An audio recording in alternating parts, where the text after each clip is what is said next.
ஒரு காரியத்தை மட்டும் ஆண்டவர் சமூகத்துல நம்ம இப்ப கேட்போம்.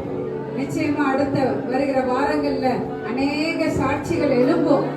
கர்த்தர் அப்படி செய்வார். உங்களுக்கு கட்டளை இடுவாராக.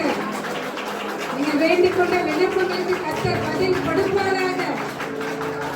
இயேசுவின் நாமத்தினால தடை பண்ணின பிசாசை இயேசுவின் நாமத்தினால கடிந்து அப்புறப்படுத்துகிறேன்.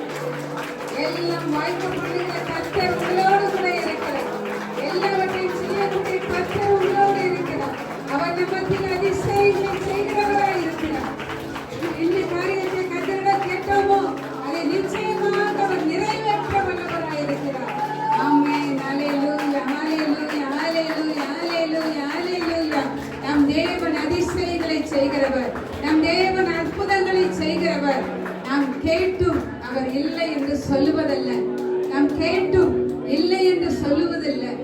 விண்ணப்பம் பண்ணுகிறவன் இல்லையே என்று கர்த்தர் மனஸ்தாபப்பட்டார் என்று வேதத்தில் வாசிக்கிறோம். ஆண்டவரிடத்துல கேட்க வேண்டும். கேட்கிற எவனும் பெற்றுக்கொள்வான். இன்றைக்கு நீங்க என்ன வேண்டுதல்களை கர்த்தர் சமூகத்துல வைத்தீங்களோ அதற்கு கர்த்தர் ஆம் என்றோ ஆமேன் என்றோ கர்த்தர் நிச்சயமாக உங்களுக்கு பதிலளிப்பார். கரங்களை